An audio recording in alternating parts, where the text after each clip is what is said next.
Sunday before the Christmas holiday.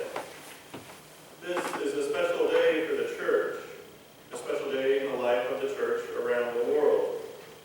And we still, of course, celebrate the upcoming Christmas Eve and Christmas Day in our own special traditional ways. But we have been excited for this special season of the year in the Springer household, because this is a special time. But not for this time of Christmas, not for this time of Advent, not for the upcoming new year, but the Springer household has been excited for the Star Wars season. It is safe to say that I am a Star Wars fan. I am wearing my Darth Vader dress socks today. Now, I can't name all of the characters or know everything about everything going on, but I like to discuss certain theories and ideas and concepts with my coworkers and friends. The mystical and magical story between the battle between the light side and the dark side of the Force, good versus evil. The balance of the Force is ultimately restored by the birth of a young boy who lives in the wastelands of his home planet under the oppressive and occupying regime of an occupying force, the Empire. He ultimately single-handedly takes down the oppressive regime to liberate his people, right? And this story sounds familiar because it mirrors elements of our own gospel readings. And this may be a reason I'm such a big fan. But the final film in the current sequel trilogy has just come out, The Rise of Skywalker. So many questions will be answered. We will finally know the gripping finale, the conclusion in the battle between the forces of the light and the dark. All sparked by this birth of Luke Skywalker. And yet here is all of this that we celebrate here at Winslow Park. The poinsettias, the greens, the special birth of what we are here to truly celebrate. The birth of a special child named Jesus. But we aren't there yet. That's in a few days. We're still in the prequels.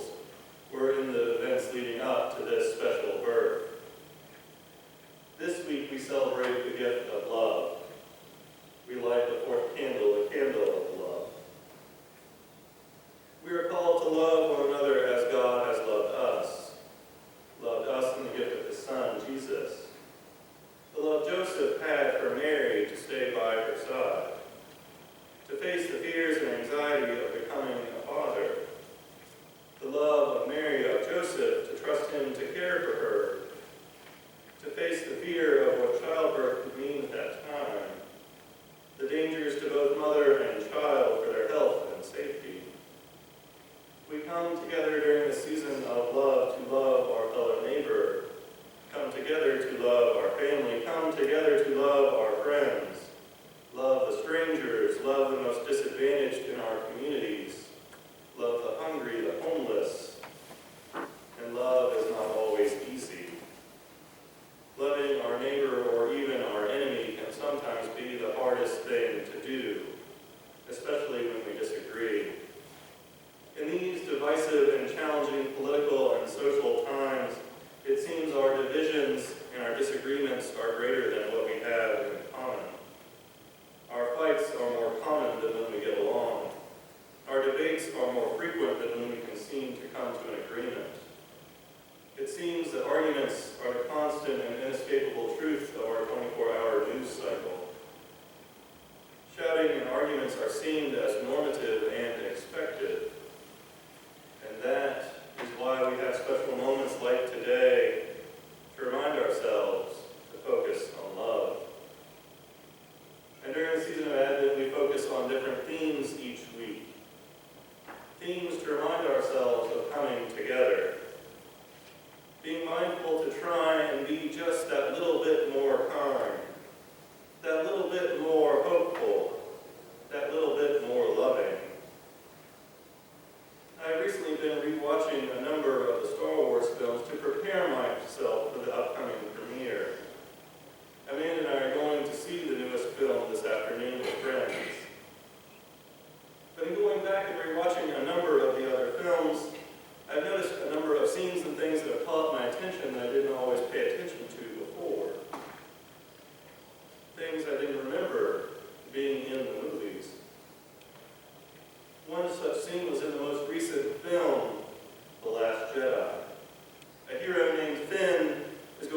attack the enemy, the first order. An attack that looks like it's going to be his final altruistic attack.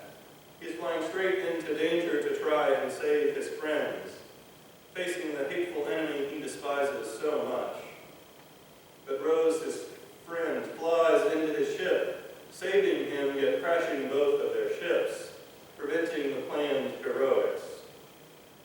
Finn runs out of his ship, runs over to Rose in her own crashed ship, and asks her why she did what she did. Rose replies something to the effect of, "I was saving you, silly. We have to save the things we love, not destroy what we hate. That is how we win." And I thought that could be a powerful message for us today on this Sunday of Advent, this Sunday of love. And I want that to be our challenge going into this week and into the future.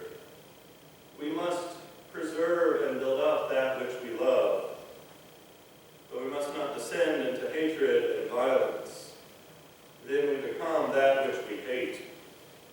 We must remain dedicated to the powers of love, saving those that we love, saving those that don't always love us, saving those that don't even know who we are. We are called to love all of God's creation, all of God's creatures, all of God's children. Love the world as God first loved us. God does not choose to fight the world into submission, but he saves it because he loves it. Saving the world he loves, he sends his Son. His Son that we celebrate the coming of in just a few short days. The light side of the force. Being brought forth into the world of darkness and evil. But we must not fear to face that darkness